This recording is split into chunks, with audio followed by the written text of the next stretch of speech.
Happy trails to you.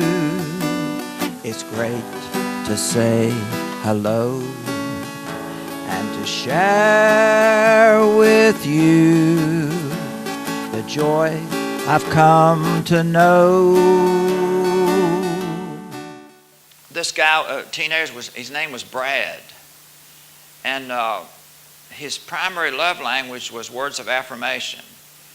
And so Gary Chapman was interviewing him, talking to him, because his parents said, we can't do anything with him anymore. He's just out of hand. So Gary Chapman was feeling him out what his love language was. That's what you need to do with your teenagers, your young people, your children, and find out what your love language is. And so Chapman asked me, he said, how did your parents show their love to you when you were a child? He said, they always told me how great I was. He says, now they seem to have changed their minds. He said, I played on the football team. He said, my dad always says, son, you're the greatest. You're the greatest. In fact, you're so good that you're going to be able to go to the pros one of these days. And he said his mom always said, I love you, I love you, I love you. She always said it 3 times real fast. That's when he was coming up. But now he says, all she does is criticize me. She told me last night I was irresponsible, that if I didn't change, I would never make it in college. She tells me I'm sloppy and disrespectful. Well, are you, Chapman asked him. Well, I guess I'm sloppy, he said slowly, but I wouldn't be disrespectful if they weren't on my back all the time. What do your parents criticize you about? Everything. They say I spend too much time texting, too much time on the computer, too much time with my friends. I don't come home when I should. I don't call them when I'm late. I don't spend enough time on homework. He said, I'm not going to do something stupid like drugs or get some girl pregnant or to blow some kids away with a shotgun. He said, why can't they trust me? See, that trust is really important there. And it goes to this thing about this emotional love tank, this empty love tank.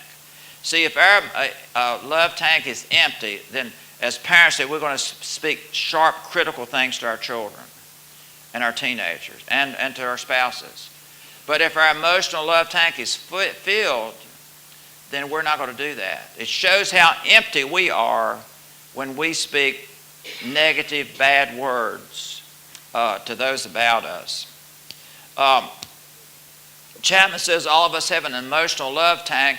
When that love tank is empty, we feel rejected rather than loved, and it becomes extremely difficult to discuss differences without stooping to argument and slander. See, couples do that all the time. They say sharp, nasty things. Their love tank is so empty. And when that gets in the family, see, and with the children on, they pick up on it, then it's chaos. It's because they're so empty. They don't have anything to offer except criticism and finding fault and saying nasty things about their parents, and it can be vice versa. Chapman said, I challenged Brad to express his love for his parents in spite of negative feelings toward them. His growing independence from his parents is best fostered in the climate of love rather than hostility. Love, not hate, equals peace. And in 1 Peter 4:8 it says, above all, have fervent love among yourselves, for love shall cover the multitude of sins.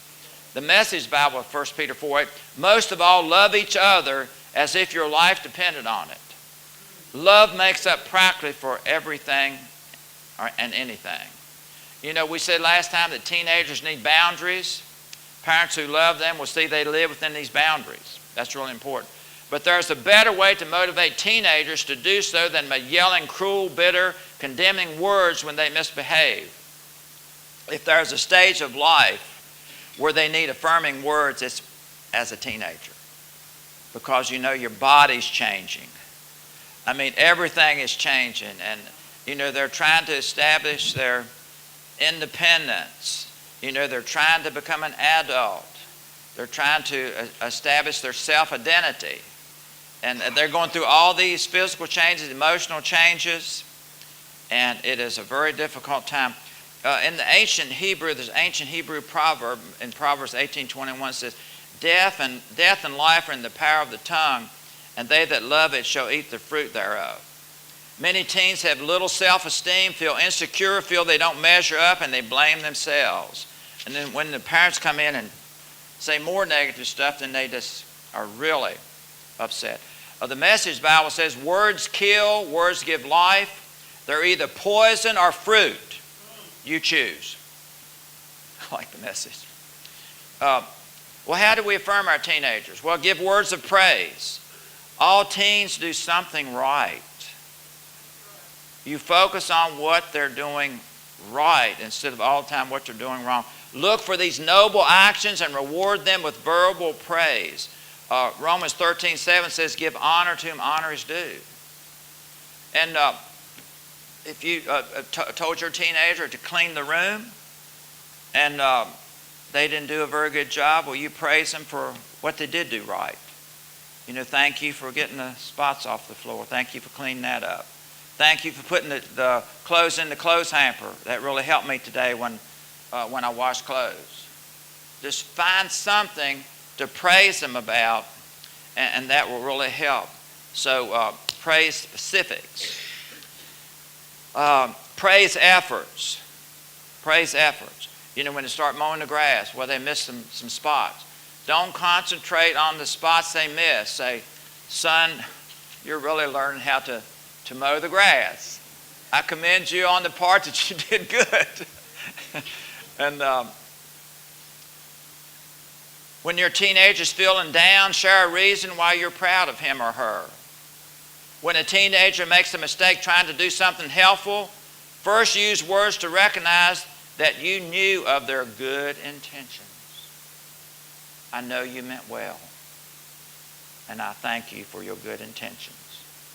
It might have been a big mess, but their intentions were good. The rich young ruler, he came and up to Jesus, I kept this and I kept that and all that. And the Bible says Jesus looked at him and loved him. He looked at him and looked at his heart and loved him, even though he knew that he was covetous. And Jesus told him, you need to go sell. If you want to come follow me and really be a true Christian, go sell what you have, give it to the poor, and then come follow me. And he went away sorrowful. But the Bible says that Jesus loved him. He loves us with all of our faults. He loves our teenagers. He loves our children. And he's told me over and over, says, you always look at everybody with eyes of love, because that's the way I see them. I don't look at them and condemning and finding fault like so many humans do, but I see their good. I see what they're trying to do right. I see their good intentions, that they want to do right. So, and then another, John Mark. John Mark, as a young man, made a big mess. I mean, he thought, if I go with Paul and Barnabas on this missionary journey, I get to see the world. I get to see so much. Well, he got in there, following them at these different countries, different places, and found out how everywhere they went, they either tried to stone him to death or put him in jail. Tried to kill Paul. He got really afraid, and he left. He was really afraid. So a lot of teenagers, young people are dealing with this, because this is a world we live in now that's shooting every day, and we got to deal with that fear. We got to deal. So John Mark left, and but Barnabas, he wouldn't give up. His uncle Barnabas, he said, "No, we're going to take Mark on this second missionary journey." And Paul said, "No, we're not either." This is the great apostle Paul, wrote most of the New Testament. So even the great spiritual people can miss it sometime. Don't you think that they can't miss it? We've all missed it. I know that, I love these preachers, and I listen to them and I watch them, but I see in the areas in their lives where they miss it, they don't have it exactly right. And I know you see it in me, because we're all human. But Barnabas said, "Well, I'm going to take him then. We'll go to Cyprus." And he did. And Barnabas kept working with John Mark. He didn't quit and give up on him, because Barnabas was the son of encouragement. And Paul, in one of the letters there, he said, "Now you bring John Mark with you, because he is profitable to me for the gospel." And John Mark, this young man, who years before had messed up, he wrote the first gospel, the gospel according to Mark.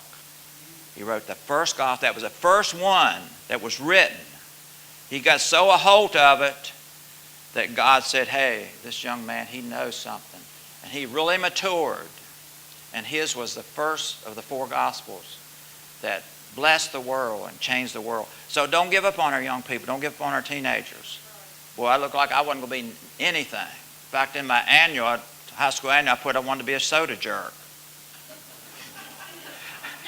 Yes, I'm ashamed of it, because I didn't know what to put, because I didn't have any vision, I didn't have any goals. And now I'm sure in Stanton, when it was, like when y'all honored us and gave us that car and all, and I'd been in the ministry 40 years, I said, is that the soda jerk? Is that jerk? That couldn't be that jerk. But that just goes to show. I got saved at 19 after high school. It goes to show how you can change. I mean, it looks like about the hill of beans. But they can really be something for the Lord. They can really be successful. And they can really turn out good. I mean, I was probably the one that voted the most unlikely to succeed. Even in my church, I couldn't get up and talk for anybody. And that's reading was such a shock, when the Lord called me. So it's John Mark here, the rich young ruler. Somebody says later on he's the one that became Barnabas. I don't know. But anyway, words of affirmation. And Jesus used this all the time. Words of affirmation, encouraging people. Come unto me, all ye that labor and are heavy laden, I'll give you rest. Take my yoke upon you, learn of me, for I'm meek and lowly in heart, and you shall find rest unto your souls. For my yoke is easy and my burden is light. And then the second love language is physical touch. Chapman pointed out that there's emotional power in touching those that we love. Parents hold and cuddle infants. And, you remember as kids, I remember sitting on Grandma's lap and she'd be reading me a story. I remember the rocking chair on the front porch. I still remember that I sat on Grandma's lap and she would read to me. And then, I remember going down the street holding her hand. And I remember I was getting a little bit older and Grandma, I've always held your hand. I've always sat on your lap. You're getting too big for that now. She put my hand down like that. And I thought, oh boy, I just had that heartache in there, But physical touch communicates. It really communicates to a teenager also. It's a powerful communication. Remember Jesus said, permit the little children to come unto me and forbid them not. And says he laid his hands on them and he blessed them. I mean, that is so wonderful. It communicates so much. The physical touch communicates to a teenager, but it all depends on when, where, and how. Now, for instance, a hug in the presence of a teenager's friends doesn't go over too well, because they're establishing their identity and their independence. And when you hugged them as a little child, and patted them and everything, that was good, even because we didn't care. But when you start becoming an adult and a teenager, well, they don't want all that affection in the presence of their friends and their peers. There might be some difference, but it's usually they don't like it because they want to be, they're establishing their independence. But when a teenager comes home from a ball game, and everybody's so happy and it's a good, yeah, boy, you did so good. I'm so proud of you, to give them a hug. Or if they're going through something difficult, like they failed a test and come home and they're all discouraged and just so sad. That's a good time, to give them a hug and say, I'm proud of you. You're going to be okay. This is just, you didn't lose the fight. You just lost this round. So your teenager desperately needs to feel your love, your physical touch. But you must speak the language of physical touch at the appropriate time and in the right place. The Hebrew book of wisdom, which is Ecclesiastes, in 3:5 says, to everything there's a season and a time to every purpose under the sun, a time to embrace, and a time to refrain from embracing. Now, Jesus used this power of touch a lot. Words of affirmation and power of touch. It's just amazing. I went through here and saw these power twins. In Matthew 8, 2 and 3, he says, there came a leper, worshiped him, saying, Lord, if you will, you can make me clean. It says, Jesus put forth his hand and touched him, saying. So you touch and you say. I noticed Benny Hinn, when he prays for the sick, a lot of times they're up there, he touches them and he says, be healed in the mighty name of Jesus. Be healed. I try and do that. I try and remember to do that to power twins. Or you touch, or you release your faith, and then you say. Don't forget that. It really works. It's two love languages are together. Touch and words of affirmation. Immediately said his leprosy was cleansed. And the woman with the issue of blood, Mark 5, 24 and through 34, people back then would do anything to touch him. And she said, if I can just get close enough to touch him, I know I'll be all right. If I can just get close enough, and all this multitude, all this crowd. And she pressed through. And so that's how desperate we ought to be. You know, if we can get in our faith and touch him by your faith, there's all kind of power that will be released for your healing. But you've got to do it by faith now, because he's not presently here anymore. And so she touched him and he healed. The power was released. And he didn't know who touched him. At least he said he didn't. And I guess he can't lie, that's true. But he felt power go from him. And he said, woman, be healed of that plague. I mean, he released his faith there. And then Peter's mother-in-law, it says in Matthew 8:15, Jesus touched her hand and the fever left. Now, Rick Renner was pointing out that this wasn't just a little mild fever. This one was seriously ill, very ill. And Jesus touched her, and it says he rebuked the fever. He touched her hand, and the fever left. Those two blind men, he touched their eyes, and they received their sight. And then Peter, James, and John in Matthew 17:7, on the Mount of Transfiguration, Jesus came and touched them and said, arise and be not afraid. That was two love languages in action. He did this time and time again. Another thing, the fathers, when their teenage daughters especially becomes teenagers, they quit touching them because they're filling out now and they don't feel comfortable touching them. But as I was studying this, I really saw some things here.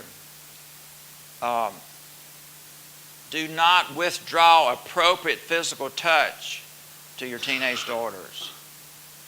The teenage daughter needs to feel good about herself as a female.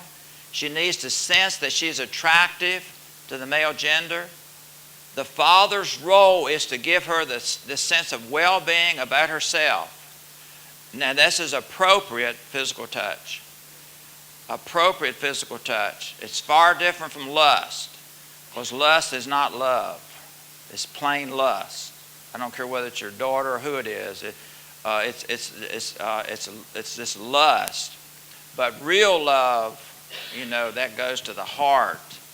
And and when you touch your teenager, she knows whether it's real or not. You just listen to Joyce Meyer, how my heart aches for that woman, how that father of hers sexually abused her all those many years. It grieves me every time that I hear her say that. It's a miracle that she turned out at all. It's really a miracle. But he constantly molested her and made her lie to cover up, said he'd even go to the cemetery and thought that was a good place, and he'd do things to her, and somebody would come up, by there, and we got to get in the car and walk around a little bit. They think we're doing something. oh, it just grieves my heart that it's everything that I don't want to be, because that is no love. That is no love. But it's just amazing how that man, she worked with him and she forgave him in his old age. And her mother knew it, and her mother didn't stop it. Boy, that's awful. I pray that nobody here would do that, or listening or watching. I mean, if you know something's going on, you stop it. But appropriate physical touch is a wonderful thing. The father's role is to give her the sense of well-being about herself. Appropriate physical touch is a vehicle for doing this. If the father, Chapman says, withdraws physical attention from the daughter, she is more likely to become sexually active at an early age. She's going to reach out for that love that she didn't receive from her father. And she thinks these men can give it to her, and they just give her the opposite. It's just lust. It's not love. It's just lust. So continue to speak the love language of physical touch as your daughter enters her teenage years. She needs the appropriate touches as she develops her independence and self-identity as a woman. So that helps her develop her identity and independence as a woman. Jessica, age 17, said, I know that sometimes I'm hard to live with. My parents have put up with a lot of my moods. I guess it's just being a teenager, but when they hug me or even touch my arm, I feel like everything is going to be okay. It's like a calming thing. I know that they really love me. So words of affirmation and appropriate physical touch at the right time in the right place for your children, for your teenagers, is a really good thing. And then I want to touch on this. I won't have time to finish, but next time I preach, I'll do the others. But quality time is the third one. Quality time. Chapman says, like words of affirmation and physical touch, the love language of quality time also has many dialects. One of the most common is quality conversation. Now listen to this. This is really important. We say, well, I talk to my teenager. I talk to my children. But listen to this. By quality conversation, I mean dialogue between parent and teen, where each is free to share their experiences, their thoughts, feelings, and desires in a friendly, accepting atmosphere. It requires that parents learn to speak with their teens instead of at them. Speak with them. And this one testimony here, this 15-year-old boy's name was Clint. Oh boy, that just spoke volumes to me. Clint says, my father thinks he's doing me a favor when he takes me fishing. He calls it our buddy time. But we don't ever talk about us. He said our conversations are about fishing and about nature. But I don't care about fishing and nature. I want to talk to my father about my problems. But he doesn't seem interested in me. So, we can think we're spending time with our teenagers, but it's not the love language of real time unless we do like John Hagee. I learned so much from that man. He says, every day when my kids came home from school, we made sure we ate supper together. And he said, I would go around and I would say to each one of them, I think he had 5 kids, what do I need to know about what happened today? And he says that if they stuttered or, was beating around it, he said, okay, what happened today that I need to know about? And see, that way you can pick up on if they're starting drugs, if they got a friend that they shouldn't have, because it's hard for them to hide it, when they're young, because if you spend time with, if somebody would have done that with me when I started going into all that darkness, all that fear, if somebody would have said, Leroy, what's wrong with you? You're not like you used to be. You're not happy anymore. You're not joyful. And you're spending time alone, and you seem like you're in another world. What's going on in your mind? Oh, I wish somebody had said that to me. Because I didn't know, you don't know as a teenager all this stuff. You don't know how to handle it like an adult does. You don't know about the devil. You don't know about how the battlefield's the mind, and there's a lot of stuff but if somebody would have just said, Leroy, tell me what's going on. What is happening? Why are you like this? I mean, that could help them, but it takes quality time. Well, I'm too busy for all that, Well, are you going to be busy with when they got to go to the hospital like I was in the DeJohn's for a couple months, spend all that money and going through all that stuff, and there's no answers, and you come back, and I finally found it's Jesus. It's Jesus. It's not psychology. It's not psychiatrists. It's not shock treatments. It's not all that stuff. Why didn't my pastor come and tell me? He told my mother, well, I don't know. I didn't go down there and visit him. I didn't know what to say to him. I thought, Lord, I'll never be like that. Never. I mean, I will tell them, and how many hundreds of times I give them a testimony, hey, this is the devil, and those thoughts are not of God because they're not good.